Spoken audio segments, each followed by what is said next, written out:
Deus seja louvado para sempre e eternamente. Volto a lhes apresentar o mergulho nas Escrituras Sagradas e hoje eu quero abordar o seguinte tema. Por que nós, os salvos por Cristo, experimentamos aflições? Por quê? Eu pretendo dar 10 respostas a esta pergunta. Será que você teria paciência de esperar para ouvir as 10? Ok, vamos lá. Em primeiro lugar, as aflições, elas servem para promover a glória de Deus. Vou lhes apresentar 3 argumentos bíblicos. Em João capítulo 9 está escrito que Jesus curou o cego de nascença. E ele próprio explicou que as aflições, o sofrimento, a experiência de longo tempo daquele moço tinha um propósito muito especial, que era exatamente promover a glória de Deus através de um grande milagre. Em São João capítulo de número 11, nós lemos a história de Lázaro e a grande aflição experimentada por Marta e por Maria também resultou na glória de Deus através da ressurreição de Lázaro. Se Lázaro tivesse sido curado de uma enfermidade, o tempo de aflição, o caráter da aflição, a intensidade da aflição seria muito menor. Como a aflição foi muito maior, a glorificação a Deus também se tornou muito mais abrangente. Em João capítulo 21, versos 18 e 19, Jesus profeticamente anuncia o futuro da vida de Simão Pedro e diz que ele chegaria a sofrer, a padecer aflições, etc., mas que isso seria para a glória de Deus. Em segundo lugar, aflições na nossa vida servem para demonstrar a fidelidade de Deus. No Salmo 34, versículos 19 e 20, diz assim: muitas são as aflições do justo, mas de todas elas o Senhor o livra. Este versículo, o 19, está reconhecendo que nós passamos aflições nesta vida, mas também está garantindo que há um Deus que é suficientemente capaz de nos fazer superar as aflições de maneiras as mais diversas. Em 2 Coríntios, capítulo de número 4, versos 8 a 11, está escrito que nós devemos seguir o exemplo maravilhoso de Jesus em nossa vida. E uma das circunstâncias que devem sempre servir de exemplo para nós são as circunstâncias das suas aflições. Quando as aflições nos ensinam lições espirituais, nós as compreendemos melhor. Vamos ver o que diz o Salmo 119, verso 71. Foi-me bom ter sido afligido, para que aprendesse os teus estatutos. Não foi bom quando ele estava vivendo a aflição, mas foi bom quando o salmista passou a aflição, quando o período da aflição passou, e ele disse: agora eu aprendi os teus estatutos. A próxima explicação bíblica que eu quero dar é esta. Nós experimentamos aflições quando Deus quer que nós nos voltemos para Ele. Algumas vezes nós nos afastamos pouco ou muito, fracamente ou intensamente, mas nos afastamos de Deus. Aquela comunhão preciosa, constante, ativa, etc., ela se reduz um pouco. E aí pode ser que nós soframos angústias, aflições, etc. Vamos ver o que está escrito no livro de Deuteronômio, capítulo de número 4, versículo de número 30. Quando estiveres em angústia e todas estas coisas te alcançarem, então nos últimos dias voltarás para o Senhor teu Deus e ouvirás a sua voz. quando as angústias, as aflições, as adversidades nos alcançam, nós vemos um caminho aberto para nos voltarmos para Deus e para ouvirmos a sua voz. Por que nós experimentamos aflições? Porque muitas aflições ocorrem na nossa vida para nos induzirem a períodos de oração. Vamos ver Juízes, capítulo 4, versículo 3. Então os filhos de Israel clamaram ao Senhor, porquanto Jabim tinha 900 carros de ferro, e por 20 anos oprimia cruelmente os filhos de Israel. Aquela opressão, aquela angústia, aquela quase infinita aflição, resultou que eles tiveram que orar, tiveram que clamar, tiveram que se voltar para Deus. A mesma verdade está explicitamente detalhada no livro de Lamentações, do capítulo 2, versos 18 e 19. Diz assim: clama ao Senhor, ó filha de Sião. Corram as tuas lágrimas como ribeiro, de dia e de noite, não te des repouso, nem descansem os teus olhos. Clama ao Senhor. Então as nossas lágrimas, as nossas angústias, as nossas aflições nos ensinam o caminho de volta para orar, para clamar ao Senhor.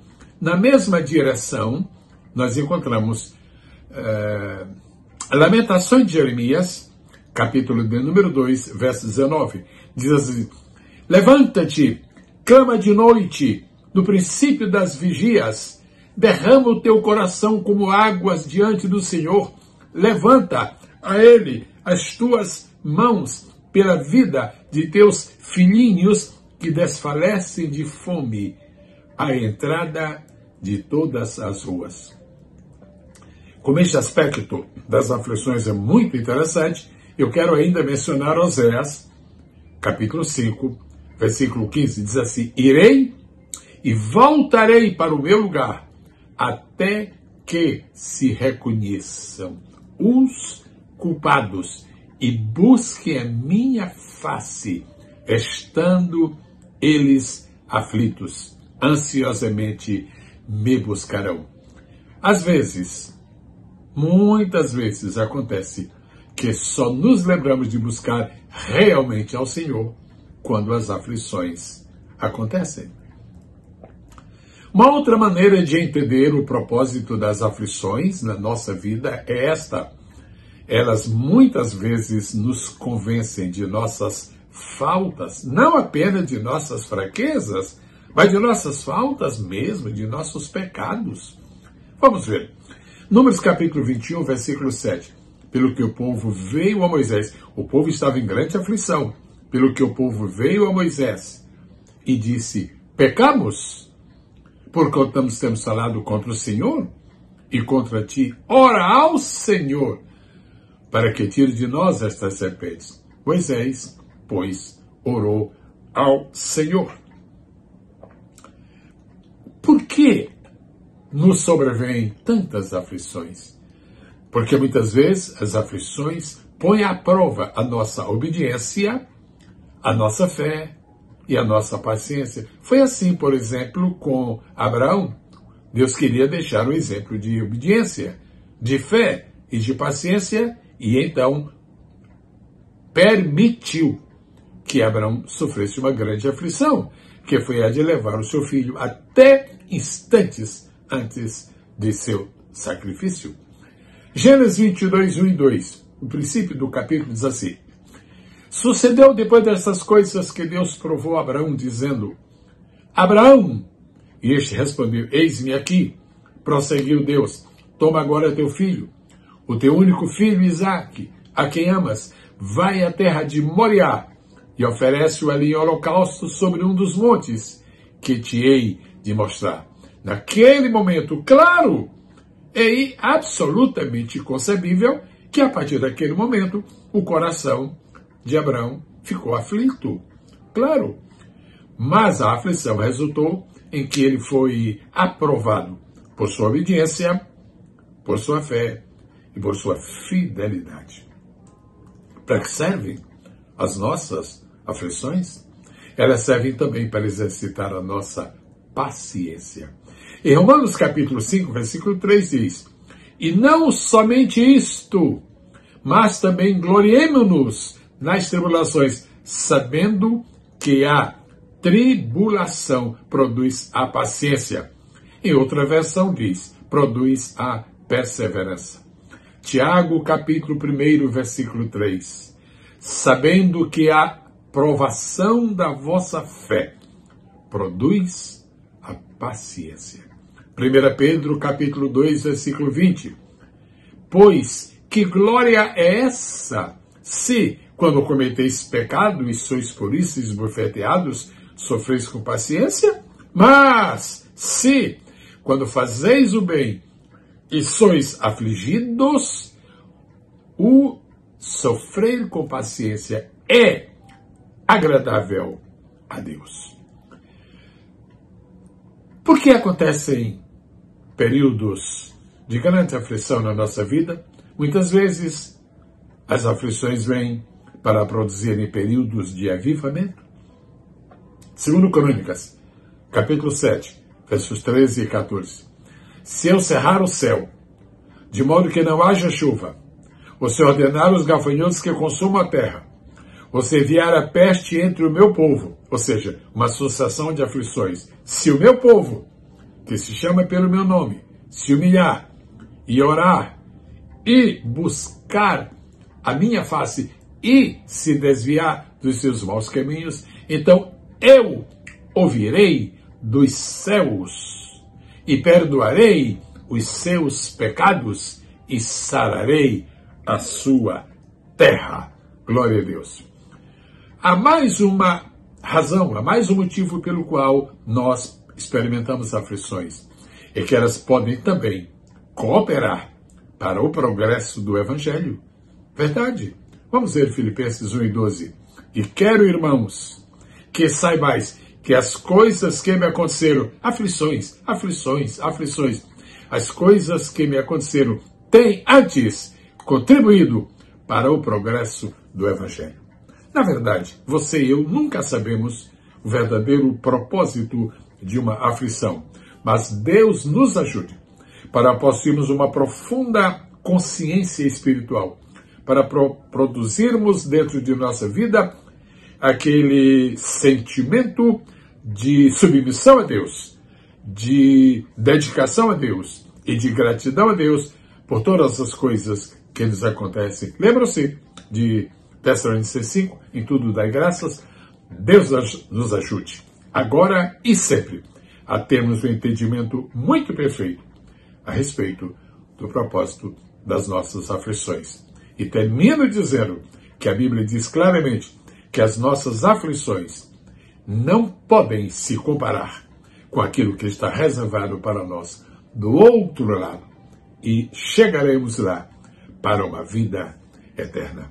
Deus a todos abençoe, em nome de Jesus. Termino lembrando que já está no tempo de você fazer o seminário online Memórias da Igreja Primitiva. Peço a Deus para a sua vida, para a vida de sua família, para a vida de sua igreja, para os seus negócios, para todos, enfim. O Senhor nos abençoe e nos guarde desde agora e para todos sempre. Amém.